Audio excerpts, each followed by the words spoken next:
লক্ষ লক্ষ আমানতকারী রোজভ্যালি নামক চিটফান্ড সংস্থায় যারা টাকা রেখে সর্বশান্ত হয়েছেন তাদের কাছে অবশ্যই একটা সুখবর। কলকাতা হাইকোর্টের নির্দেশে বহু আমানতকারী যারা সঞ্চিত অর্থ রোজভ্যালিতে রেখেছিলেন তারা কিন্তু তাদের টাকা ফেরত পেতে চলেছেন। আজকের ভিডিওতে আমি তোমাদের সাথে কিভাবে তোমরা টাকাটা ফেরত পাবে, তার জন্য কি কি ডকুমেন্টস লাগবে, কিভাবে আবেদন করবে, এক কথা সমস্ত বিষয়গুলি তুলে ধরার চেষ্টা করব। বন্ধুদের বলবো ভিডিওটি স্কিপ না করে প্রথম থেকে শেষ পর্যন্ত দেখবার জন্য। আর বন্ধু, বুঝতে যদি তোমাদের কোনো অসুবিধা হয় তোমরা অবশ্যই আমাকে কমেন্ট বক্সে প্রশ্ন করে জানাতে পারো। প্রথমেই তোমাদের জানাই যে রোজভ্যালির চিটফান্ড সংস্থার সমস্ত সম্পত্তি কিন্তু হাইকোর্টের নির্দেশে বিক্রির প্রক্রিয়া শুরু হয়ে গেছে। প্রায় 4/3 সম্পত্তি বিক্রি করে 800 কোটি টাকার কাছাকাছি কলকাতা হাইকোর্ট কিন্তু বার করে নিয়েছে। এই টাকাটা কিন্তু যারা রোজভ্যালি সংস্থায় রেখেছিলেন তাদের মধ্যেই কিন্তু ভাগ করে দেওয়া হবে। প্রথমে ছোট ছোট আমানতকারী এবং পরে কিন্তু বড় আমানতকারী, এইভাবে কিন্তু সমস্ত টাকাটাই ফেরত করা হবে। এর জন্য আলাদাভাবে কিন্তু একটি ওয়েবসাইট খোলা হয়েছে। ওয়েবসাইটটি হলো www.roacvalleyaadc.com।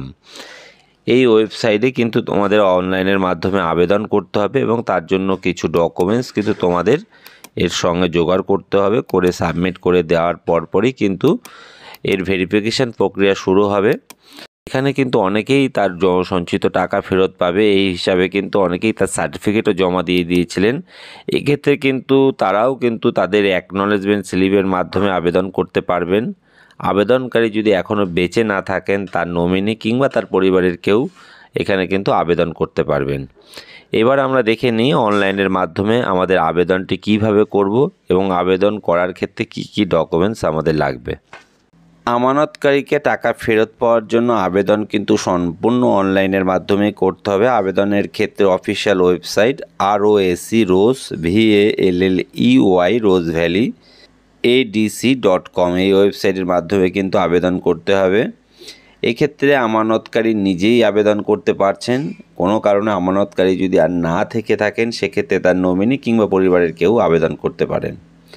আবেদন করার ক্ষেত্রে আমানতকারীর অবশ্যই একটি বৈধ মোবাইল নাম্বার, একটি বৈধ ইমেল আইডি, সেই সঙ্গে আমানতকারীর ক্যাশ সার্টিফিকেট, যখন আপনি টাকা জমা দিয়েছিলেন তার পরিবর্তে যে ক্যাশ সার্টিফিকেট পেয়েছিলেন সেই ক্যাশ সার্টিফিকেটটি জমা করতে হবে, অনলাইনের মাধ্যমে আপলোড করতে হবে।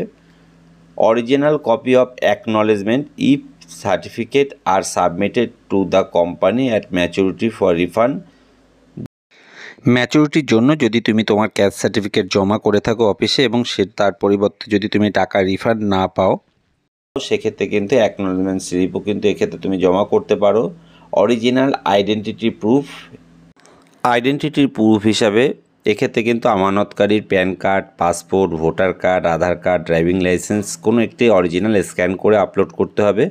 অরিজিনাল অফ অ্যাড্রেস প্রুফ এক্ষেত্রে কিন্তু passport, voter card, Aadhaar card, driving licence, electric bill, telephone bill, ration card কোনো একটি ডকুমেন্টস এখানে কিন্তু অরিজিনাল স্ক্যান করে আপলোড করতে হবে। Photocopy of the front page of bank passbook, photo লাগানো আছে আপনার ব্যাংকের ফার্স্ট পেজ, এটি কিন্তু অরিজিনাল স্ক্যান করে আপলোড করতে হবে। ফটোকপি অফ চেক ফয়েল আর ক্যান্সেল চেক ফয়েল যে কোনো একটি কিন্তু এখানে স্ক্যান করে আপলোড করতে হবে। মোটামুটি এই ডকুমেন্টসগুলো নিয়ে কিন্তু আপনাকে অনলাইনের মাধ্যমে আবেদন করতে হবে। আবেদন করার ক্ষেত্রে প্রথমেই কিন্তু গুগলে গিয়ে টাইপ করবেন rosevalleyaadc.com। টাইপ করার পর যখন আপনি এখানে অপশানে ক্লিক করছেন দেখবেন এখানে হাইকোর্ট থেকে কিন্তু নতুন একটি ওয়েবসাইট ক্রিয়েট করা হয়েছে। এখানে কিন্তু লেখা রয়েছে Rose Valley assets disposal committee appointed by the honourable high court Calcutta. এই ওয়েবসাইটে কিন্তু আপলোড যে অপশানটি আছে একদম শেষের দিকে এই অপশানে আপনি ক্লিক করবেন। করার পর অ্যাকাউন্টে যদি যৌথ অ্যাকাউন্ট হয় সেক্ষেত্রে ফার্স্ট এবং সেকেন্ড ইনভেস্টর যে জমাকর্তার নাম দিতে হবে, কিংবা যদি সিঙ্গেল যিনি ইনভেস্টর বা জমাকর্তা হন তাহলে তার এখানে কিন্তু পরিচয় দিতে হবে। প্রথমেই দেখবেন এখানে কোম্পানি নাম। রোজভ্যালির কিন্তু একাধিক সংস্থায় আমানতকারীরা কিন্তু টাকা রেখেছিলেন। এক্ষেত্রে কিন্তু আপনার যেই সংস্থায় টাকা রেখেছেন এখানে সেই সংস্থাটি এখান থেকে সিলেক্ট করে নেবেন। নেওয়ার পর এখানে কিন্তু ফার্স্ট ইনভেস্টর, প্রথম জমাকর্তার নাম, এজ, তার বয়স, gender male female, phone number, email ID, এগুলো দেওয়ার পর ভেরিফাই অপশান আসছে। এই অপশানে কিন্তু ক্লিক করে একটি ওটিপি যাবে এবং এটি ভেরিফাইড হবে। এরপর কিন্তু যদি এটা যৌথ অ্যাকাউন্ট হয় তাহলে সেকেন্ড ইনভেস্টর এখানে নাম বসাতে হচ্ছে, তার বয়স, একইভাবে জেন্ডার মেল ফিমেল উল্লেখ করতে হচ্ছে। এগুলো কমপ্লিট করার পর এরপর কিন্তু আমানতকারীর এখানে ঠিকানাটা দিতে হবে, ভিলেজ, পোস্ট, থানা, একইভাবে ডিস্ট্রিক্ট, এগুলো সমস্ত বসানোর পর পিনকোড, এগুলো সমস্তটা বসানোর পর এরপর কিন্তু bank account details of investor, এখানে কিন্তু জমাকর্তার ব্যাঙ্ক অ্যাকাউন্ট নাম্বার চাইছে। এক্ষেত্রে কিন্তু প্রথমেই name of the bank investor, যেই ব্যাঙ্কে টাকা রাখা হয়েছে তার নাম, কোন ব্রাঞ্চের অন্তর্গত, ব্রাঞ্চ কোড কী আছে, সেভিংস ব্যাঙ্ক অ্যাকাউন্ট নাম্বারটি, এমআইসিআর কোড, আইএফএসসি কোড, এগুলো কিন্তু এক এক করে ধরে ধরে সমস্তটাই ফিল আপ করতে হবে। করার পর ডিটেলস অফ ইনভেস্টমেন্ট যে আপনি করেছেন তার কিন্তু ইনফরমেশান এখানে আপনাকে বসাতে হবে। এক্ষেত্রে আপনার ক্যাশ সার্টিফিকেটটি হাতে নিয়ে বসবেন। প্রথমেই যেটি রয়েছে ইনভেস্টমেন্ট সার্টিফিকেট নাম্বার আর বন্ড নাম্বার, দেখবেন যেই টাকাটি আপনি বা সেই সার্টিফিকেটটি আপনার কাছে রয়েছে ক্যাশ সার্টিফিকেট, তাতে কিন্তু সার্টিফিকেট নাম্বার বা বন্ড নাম্বারটি আছে, দেখে কিন্তু আপনাকে সঠিক নাম্বারটি বসাতে হবে। Name of the certificate holder, কার নামে সার্টিফিকেট আছে এখানে উল্লেখ করবেন। ডেট অফ ইনভেস্টমেন্ট, কোন ডেটে ইনভেস্ট করা হয়েছিল। অ্যামাউন্ট অফ ইনভেস্টমেন্ট, কত টাকা ইনভেস্ট করা হয়েছিল। ডেট অফ ম্যাচুরিটি, কোন ডেটে কিন্তু এর ম্যাচুরিটি হওয়ার কথা ছিল।